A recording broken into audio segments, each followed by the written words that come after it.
So welcome back, guys. This is the Motley Crew podcast. Yikes. Motley Crew podcast. We have another episode here today. I'm Mike. We have Rob, Stan, and Dave, the original member who made a guest appearance today. Fantastic.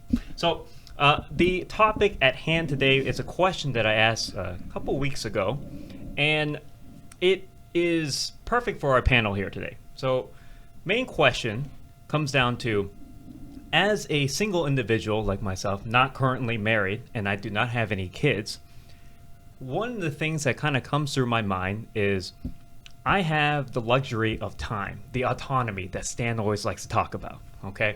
And because of that, my ability to be effective or productive in terms of efficiency is arguably the highest that it can be. I don't have any other obligations holding me back.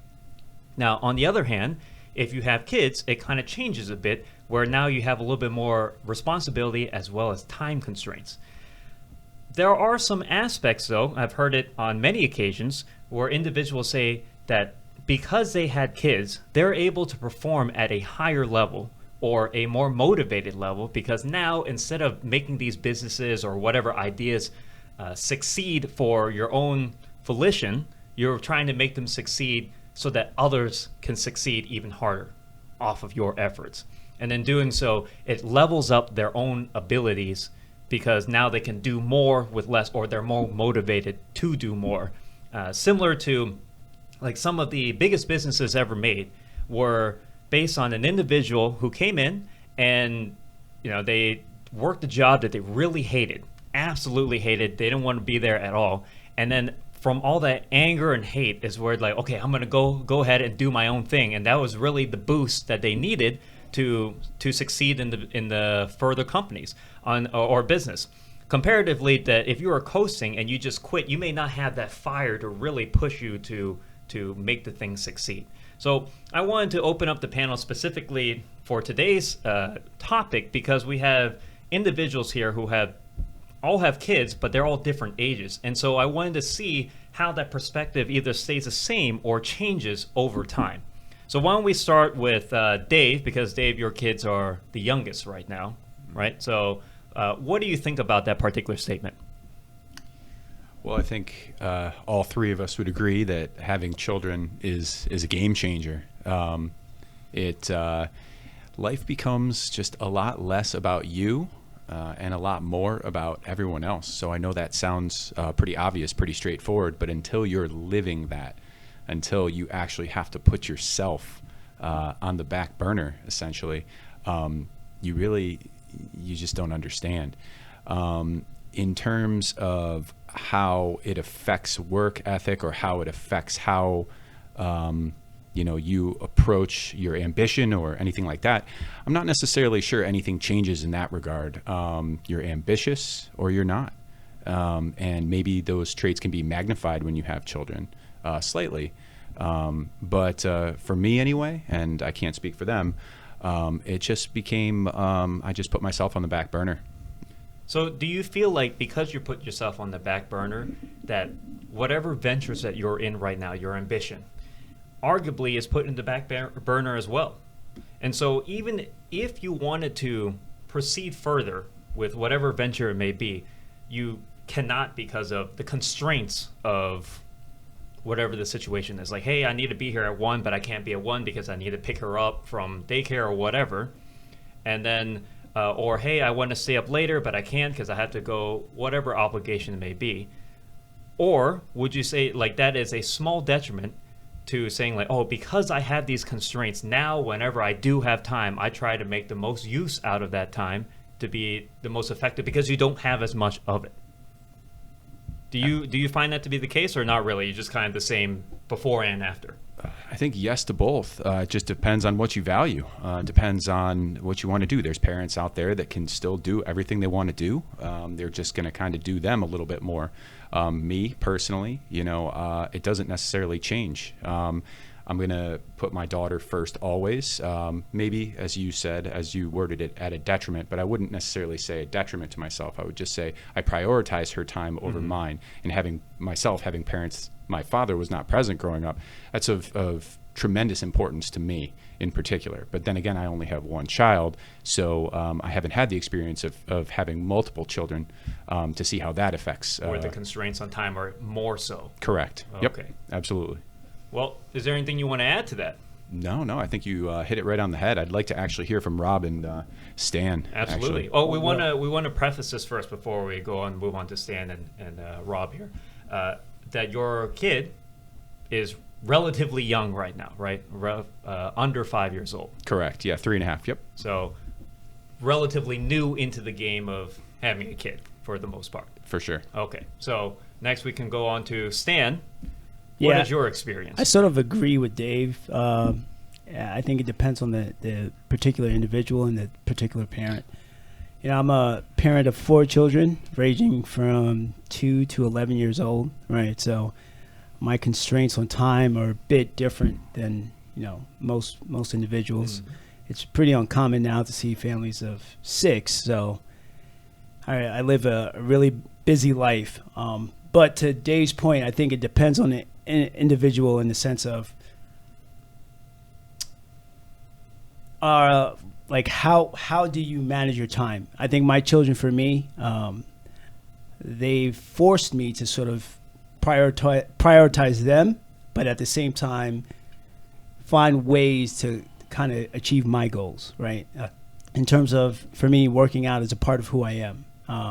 So I had to wake up. I had to sacrifice sleep to wake up at 4:45, 5 in the morning to kind of have a alone time, so I could prioritize myself in that avenue. But there's some goals and aspirations that I want to achieve that I have to kind of put on the back burner because I have to pick up my children, or they want to do this or this activity, soccer, whatever it may be. So it really is a balance, and I think children definitely do make you more selfless, but it's really important to find the times where you are selfish as well, so you don't lose who you are, your identity. I think sometimes, especially from what I see in today's culture, parenthood is looked at as like a negative, in the sense of I'm not who I am anymore. I'm a different person because I have kids. I can't do this or I can't do that. Maybe, and it's just based off what I see in my perspective. But I don't think it is that, in a sense. And one thing that I do think that my kids have done for me is they force me to kind of put the mirror in front of my face all the time. Because they are an example of you, is what you're saying. They are absolutely a reflection of me, right? And then also because they're very simplistic in thought, but sometimes, the simple question of why, they ask you why all the time, and then it pauses you for a moment because sometimes you don't really have a good answer, or sometimes you don't know the answer. Right. You've just been doing it just because you think that's the right way to do it. So, there's many different dimensions to being a parent, and I agree with Dave. It just depends on your outlook.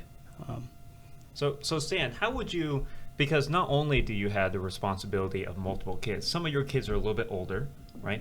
And some of them a little bit younger. How do you deal with the internal struggle that, as you said before, right? Sometimes you got to be selfless and sometimes you got to be selfish, right? And there's two sides of every coin. If you're being selfish and they're normally responding to the selfless love that you normally give, right? There might be almost arguably like some entitlement, like, oh, you're always selfless and now you're being selfish. This is not like you, Stan. And you said, hey, I gotta find a balance for myself. But inherently, if you don't find a balance for yourself, you can't continue to be selfless to do more of what you want to do. And oftentimes we'll hear about it from what you say at the clinic or just chatting, where you'll have different ambitions or what different things that you want to do, and you really can't do it, or rather you can do it, but it's always at a partial capacity. Not your efforts there, the motivation's there, but you just don't got it. There'll be time. It's not the resource. It really is a matter of time, and even sometimes it could be a responsibility. Yeah, and energy, right? Yeah. Constantly being drained because everybody's out here grabbing at your attention all day, every day.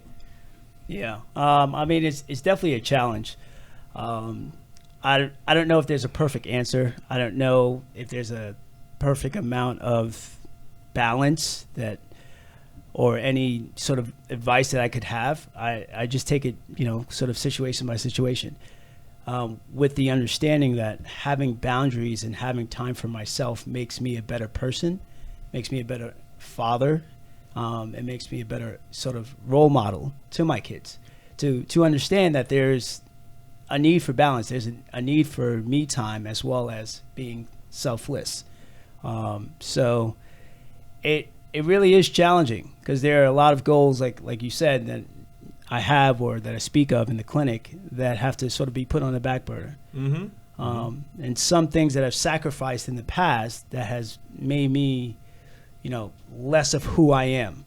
And as I go through this period of selflessness, because again, some of my children are really young, I have to find and prioritize what is dearest to me and what keeps me whole and sane, and have the energy for one, myself, my profession, my family, not in any particular order, my wife, right? So like you said, everyone is sort of pulling at me. My friends, the social capacity of it. I'm a really social being. And I'm going to tell you, I'm going to be honest, that has definitely been one of the biggest and largest sacrifices of my life. Not being as social as I used to be. So would you prefer to be more socialized? Absolutely, 100%. So I have two main questions. One question is, you said that there got to be set boundaries and whatnot. Are there times where, how do you recognize that your boundaries are being overstepped? Because sometimes it just happens without you knowing. And then until it's too late, and almost until you're on the deep end, you're like, wait a second, why is this happening? Oh, this is happening because I let it happen, but you didn't realize when it was happening. And then the other question is, when you have these things happen, what do you do to come out of that? Because, as we said before, some of your boundaries are more related to what you do for them or what they do for you, type of thing. So inherently, by doing the opposite of one is doing the positive for one, but it's difficult to know the balance and how they would respond to it. So that's why I'm curious, as you say already, you become less of you, but is it really less of you, or rather an evolution of your previous you? I mean, it could be both, right? In a sense, right. It definitely can be. That's what the curiosity is. Right. So yes, it's definitely a less of who I was, and it's definitely an evolution based off of the responsibilities that I have currently, right? But again, there's a fine balance. You don't want to lose who you are, your identity, because you have children. So to answer your first question, how do I know? I don't have a good answer. I don't know. There just comes a point where, most times I hit a wall, and it's like a deep feeling of, frustration, or maybe, I'm not into the things that typically make me who I am, sometimes a feeling of sadness, so I have to sort of check in with myself. So what's going on? Really, for you discover it is when it is pretty much too late at that point. Absolutely, because there's just so much going on. There isn't warning signs or whatever that's coming up. It's just no. I mean, they're definitely warning signs, but you don't heed them, or you're not sure that they were warning signs Correct. In the first place. Mm-hmm. But I don't think that I have the awareness of it in the moment until it's reached a certain level. So that's probably something that I could do better myself. However, again, balancing so many different responsibilities, like you said, the only time that I have to myself is when everyone's sleeping, because from 5 a.m. to 6:30, 6:45, that's my time.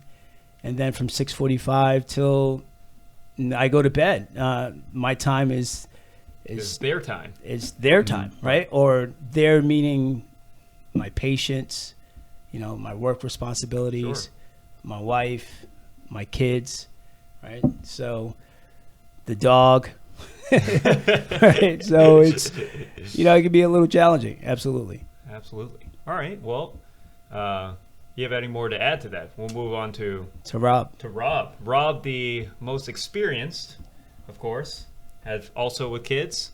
How old are your kids, Rob?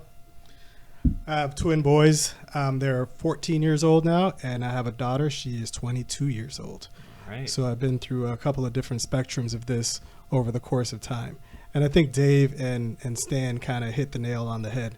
You've got to be able to find time for yourself to find that perfect balance. The analogy that comes to my mind all the time is when you're flying on a plane and they say if the oxygen loses, or if the cabin loses oxygen, the oxygen masks are going to fall down. Put the oxygen mask on yourself first before you put it on your child. And I think that goes with raising kids as well. Anything that you do, you've got to be able to find that time for yourself. Because if you don't, you start to lose yourself, and then you start to go into these dark places. And then you're no good to anybody. You're not good to your kids. You're not good to your wife. You've got to be able to find what it is that makes you flow and what makes you tick. But at the same time, you have to have that selflessness in order to see what everybody else wants around you as well, especially as the man of the house, because there's so much put down upon you over the years. Your wife is going to expect one thing, and your wife expects something totally different than what your kids expect. So it's almost like you have to split yourself between two people. But you can't do that, and you can't give 100% of your effort to everybody at any given time. You'd actually have to make the time to spend time with your wife, continue to go on the date nights, continue to spend that alone time together whenever that is, and then spend time with the children with whatever time constraints that they have for you, and then of course your professional life as well. So that balance is very, very, very hard to find because it's based on personality. You have one child's personality that's very different than another child's personality. So what one child might need, another child might not need. So in Stan's situation, especially, he's got 4 kids, all different ages. They're all going to need something different all at the same time. So then you look at it, how do professional people do it? How do people continue to be successful and then still raise children and so forth? I'd have to say for the single parents, that has got to be almost next to impossible, because you've got to put everything on hold, everything to the side in order to raise your children.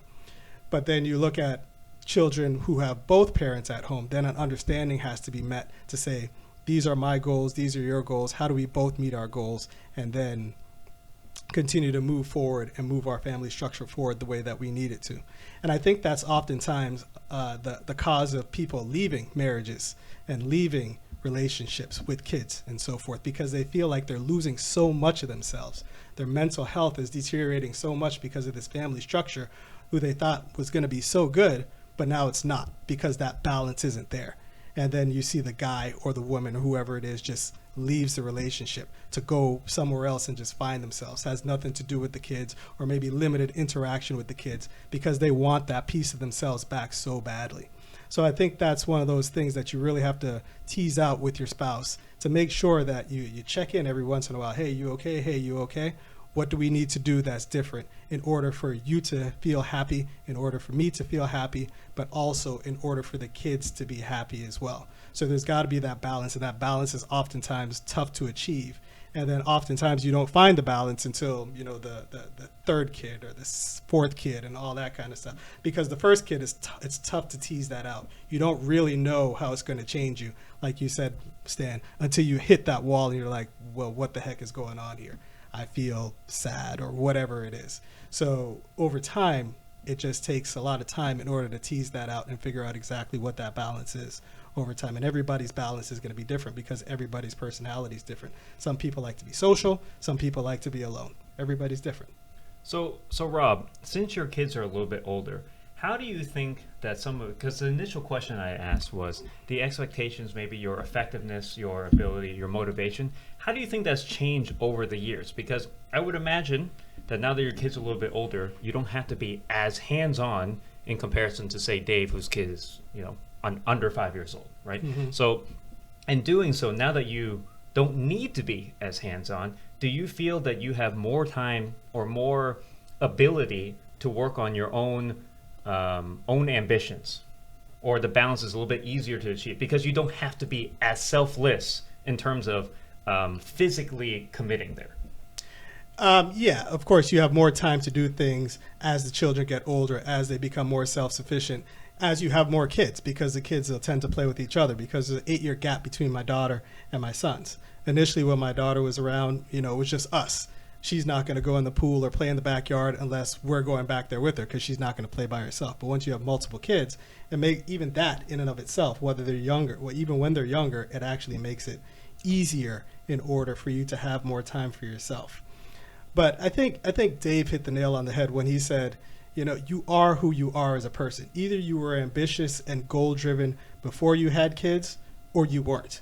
So if you're ambitious and goal-driven before you have kids, you're going to still be ambitious and goal-driven when you have kids as well.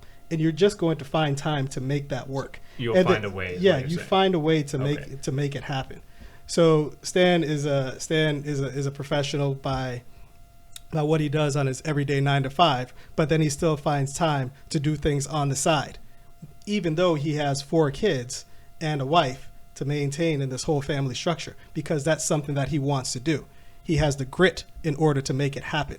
And that's really what these things are all about. You see CEOs of Fortune 500 companies, they're not married with no kids and so forth. They just find a way to potentially make that happen, and then raise their kids, and then have a supportive wife in the back end to say, or these are his goals, and the wife is okay, and the husband's okay with the wife doing a lot of that work, while the husband just grinds and works his way up the corporate ladder. And then the husband now has to find the time to say, okay, I'm not spending the quantity of time that I want to spend with my family, but when I do spend the time with my family and my kids, it's a really damn good time. The quality of the time is there. So that's the way that you could balance it as well. And then you got to make sure your wife is on board with that as well. Again, single parenting, all that kind of stuff is hard, but choosing the right spouse in order to support you in what it is that you want to do and what it is that makes you whole and continue to be complete, I think is probably one of the most important things. So you don't feel like you're on an island all alone trying to do this by yourself and nobody else really understands you. So it's more family goals as opposed to personal goals. Man, I like that. I think Rob, both you and Stan just nailed it there. I think that from my limited experience, of course, my parents divorced, so I've lived divorce myself. But I think that couples get together and there's not, as Stan said, there's not two individuals, right, being their best selves, and then as they come together being a better couple. It's almost a codependent relationship where it's two people looking for something from the other person. And I think that oftentimes people perceive that they're happy, and the next step, as everyone does, is to have kids, right? You get married, and that's the next step. Let's have kids, right? Then let's get a house and this and that. And our generation, the younger generation now, is kind of shaking that up a little. You're starting to see people not getting married. You're starting to see some changes to that that social dynamic. But really, I think that people aren't prepared. People aren't the best versions of themselves. Maybe they're not doing what's best for them. Maybe they're losing themselves a little bit. So then when they have children and they have to give, and they have no self-made persona or self-made happiness, that's when they struggle. And I've struggled with that in the past. I've had difficulty, and I've had to really re-find myself, and I've been much happier. And I agree with Stan that finding that point is it's impossible. Sometimes it just hits you like a wall. Yeah, you just don't know until it's in absolutely. your face. You just don't know who you are anymore. Yeah. Personally speaking, I think a couple of years ago I hit that wall. I was at in terms of my weight, I was like 235. I was just not myself. And I think it took that one picture we took at the field, Rob, and I saw I saw the dad bod, and I was just like, yo. Ain't nothing like photo evidence to let I you know, that you slid. I know, because it's really objective, right? Right. No, I feel this. No, this is what it looks like, Boom. man. I was like, wow, like I have a muffin top. It was just really, it was just not who I was. Right. So then at that point, I had to make a decision. Do I continue along this path, or do I sacrifice certain things like sleep? I'm really one to keen on sleep. I think sleep is very important to kind of recover, but I had to make a decision because I just didn't have the time. Right. Again, having 4 children is really challenging. So I just decided, hey, my physical health is going to make me a better person. I'm going to feel better. I'm going to behave better. It's going to be something that's going to make me be a better parent, make me be a better spouse, just a better individual. For me, it works. Like, I'm able to kind of prioritize, back to your initial question, prioritize my time more efficiently now with that mindset, in the sense of certain things I'm going to have to sacrifice. Like, if I have this goal to achieve, then it's not enough for me to say at the end of the day, I just want to sit down on the couch and just watch a Netflix movie. It's just not enough. Right. Because I don't have the time. So I say, hey, perhaps I set a timer, 20, 30 minutes. At the end of the day, kind of just de-stress from work. But I'm going to do at least 5 minutes of something. For yourself. For myself, right. Towards the goal. And then, like as Rob said, you sort of have to balance that with your spouse as well, right? Because, you're different. Your kids and your spouse are different. They have different requirements, absolutely. Yeah. So, you just have to continue to plan and check in, as Rob said. So, a lot of times it's really about how you're checking in, when you're checking in. You got to check in constantly, because, especially when you're talking about self, because it's very easy to just move in on autopilot, especially when you have so many responsibilities. Right. You just the most efficient path. You just do. That's right. Trying to put out fires. Yeah. That's it. Yep. That's my job on a day-to-day, Monday through Friday. I'm just trying to put out fires. Okay. Right. So this is a question that is, of course, for all of you guys. Given that you guys all have kids, could you imagine your current individual self without kids right now? So your capacities, your motivations, right? You said that you were yourself beforehand. But from what I'm hearing is that after you've had kids, the way that you guys have evolved is arguably for the better, right? I don't know. That's for introspection, subjective to whatever it's. So if you guys didn't have kids right now, but you are still currently the same person, level, or whatever you want to call it right now, how do you think you would move forward in life right now if you did not have kids? So all these responsibilities that you talk about, all the kid responsibility, obligations gone, what would you be doing? I mean, to Rob and Dave's point, I think you are who you are. Like, even before kids, I was grinding. I was trying to find ways to improve myself. Okay. So just with the grit that I have now, you think you'd be able to manifest even greater than before? Yes, absolutely. Okay. And how about you, Dave? Because the focus is there. It's just, my lens, the way that I see things, the goals that I want to achieve is just more intense, more focused, I would say. Okay. I can tell you, I can speak for them and say, I think we'd all have a lot more money, but that aside, I mean, I got to agree with Stan 100%. I mean, I'll stand by it. I think you are who you are, and there's different ways to get to goals, right? In some respects, the direct path of A to B, if I didn't have kids, might be a little bit of a straight line, right? But I'm still going to get to B now. There just might be a small curve to the line, and taking that curve is going to help me get there maybe a little better. Maybe I've grown more. Maybe I've overcome some adversity I wouldn't necessarily have overcome, and I'm better for it when I get to point B, right? Well, that's what we're saying, right? Because as we talked about before, inherently having your kids and all these different constraints is an adversity that you had to deal with. And it's an adversity that you continue to deal with and continue to get better at, which is why I was asking Rob, now that he has kind of dealt with the adversity and I wouldn't say past it, but not in the trenches, deep in the trenches like you guys are right now, is there any of that grit that you got initially when you had kids where it's kind of carrying over now? It's like now you can push harder than you can before just because you have been doing it for so long. Comparatively to if you've never had that resistance before, your ability to grit your teeth and really grind for it is just not at the same level as it is right now.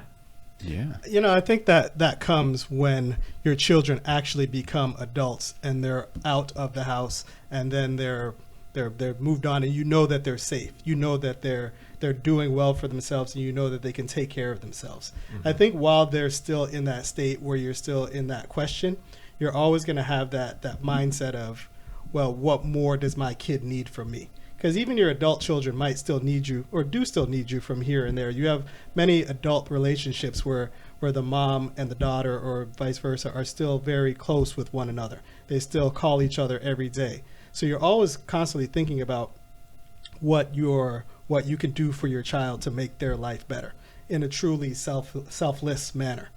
But at the same time, when they're still in high school, like my kids are, it's ever evolving. It's always changing. And you don't want to be one of those parents where you stop going to open house and things like that, where you're not really paying attention to what your kids need, because your kids could really stray in a direction you don't want them to because you think they're so self-sufficient. So it's not as cut and dry as you might make it, or as you might think it is, as they get older. As of right now, you're saying. Yeah, as so of right now. It would be different if they were like, say, 30. If they were 30 and they were established, had their own career, their own careers or whatever, it's like, yo, we just come see you just sometimes. Yeah, exactly. Then they're just kind of checking in with us every once in a while. Right. We check in with them every once in a while to make sure everything is okay. I think that's when you're really, really, truly out of the woods. Because I know with my children just starting the 9th grade, I think about it constantly, what the next 4 years are going to look like. How do I direct their path, but at the same time not control their path to the point where they resent what I'm trying to tell them? Because they have to start making their own choices now in order for them to be responsible adults as they get older. But at the same time, they're still going to need some sort of direction. So I think about that. When I think about my future professional goals, it becomes a lot more clearer as to how I get from point A to point B, like Dave said, because there aren't as many curves. But I have to look out for the curves that could potentially come, because with teenagers, they don't necessarily talk as much. You really have to be involved in their lives in order to continue to see what it is that their needs are over time. Right, actions speak louder than words type of deal. Yeah, absolutely. So then the other question comes down to, say they're 30 and you can be more hands-off, they're checking in with you. I've seen on many occasions where as soon as that happens, that's almost like retirement age for you. So when you can go hard and go through your ambitions and whatnot, at that point it's like, man, what am I going so hard for, right? Is it strictly for a personal growth type of thing, like a personal fulfillment? Or oftentimes right now it's like, man, I grind hard, I work extra hard at work, or I stay extra time just because I want to make sure that my kids can, grow up safe or stable or whatever it may be. But then when they are already doing that, really you grinding harder at whatever your own ambition is really just for fulfillment. And at that point, I don't want to say is it worth it. You won't know until you're at that point. But would you even want to grind that hard? Because like, okay, whether I succeed at it or not, it's kind of like, it's just a journey. Compared to like now, it's like, yo, I have to succeed, because if I don't succeed, my kids or whoever else is depending on me cannot flourish. Right. So I don't really look at it like that. I'd like my kids to be a lot more independent as opposed to waiting till I die and they take my money. That's it. I don't want it to be like that. I want them to be more self-sufficient. Right. So when I grind and so forth, it's always for me. For your it's own. it's for the family structure, the family, but it's not necessarily for them to take over what it is that I have and all these types of things. I want them to follow their own dreams, their own ambitions, their own goals. They're going to have different financial statuses when they grow up. One of them might be rich, the other one might be middle class, the other one might be barely making it. You never know what's going to turn out. So it all depends on what makes them happy. What makes me happy isn't necessarily what makes them happy. So if I like the grind, like Dave said, point B is always there, and you're always grinding towards point B from the very beginning. It might take you a little longer to get there because you have these distractions on the way, or I shouldn't say distractions, but these things that are pulling you in different directions, but you always keep your eyes on the prize. So it's not really about them and you for me, it's not really about me trying to build this wealth mountain for them. It's really about me trying to, keep myself happy, keep my own mental sanity and my mental health good, but at the same time, look out for the ones that are around me to make sure they do okay and they could stay happy mentally as well. All right. Fella, that was pretty flushed out. Do you guys got anything to add? I would say that another, I see it as a benefit to having children is, again, like we talked about the mirror in your face, it sort of forces you to be aware of your own behavior and your own traumas and your own challenges, if you accept it. If you're willing to if accept you're that. willing to accept that. My children have given me an environment to kind of look back towards myself and towards the way that I was brought up. What are some of the things that I liked? What are some of the things that I may have disliked, but have benefited me now as an adult? So every day I played this sort of game with my kids or with myself, like, how am I going to address this situation? And sort of like Rob said, I want to build certain principles and patterns in my children, especially from young, because that's what they're going to fall back to. You can't control your children as they get older, as they go into high school and college, but you want to give them the tools to be successful, whatever success is in your opinion. So, that's a really, really good challenge for me, is to think back towards what are some of the things that happened in my life that I want to sort of bring forward or not bring forward, and how do I do it in a way that it's going to benefit the family structure. I want my kids to be adults and feel comfortable calling me up saying, "Hey, Dad, I have this problem," or "Hey, Dad, I love you," or "Hey, Dad, I just want to see you," right? As opposed to just losing track and not ever talking to your kids. It's great, man. And the question you ask, is it worth the grind? For me, being a parent and not knowing is the most fulfilling thing I've ever done. More fulfilling than any work endeavor, any paycheck, anything whatsoever. And not knowing is really what sparks it for me, because you do not know. I don't know. This is my first child. I can read books, I can ask for people's advice, but they're not in my situation. Right. So when I come up to a situation, I don't necessarily know what to do. And I love to live in the gray. And I just try to be the best father and the best person that I can be, try to instill good values. But man, how rewarding is it, even if I have to go and sacrifice a little bit of myself to see, that benefit, right? Or them becoming their own person. It's cool, man. It's something that nothing can replicate. It's the thing I'm most proud of in the world. So I like not knowing. I like the challenge. I like the grind, because it's not just grinding for them, but you're growing exponentially as well. Wow, that's a good closing statement, I would say, unless you guys want to add more. All right, well, this episode of Motley Crew Podcast was a little bit more personal, clearly, but I think it was an enjoyable one. Again, my name is Mike. We have Rob, Stan, and the original member, Dave, made a guest appearance today. It's fine. All right, so that's it for this episode. We'll see you guys in the next one.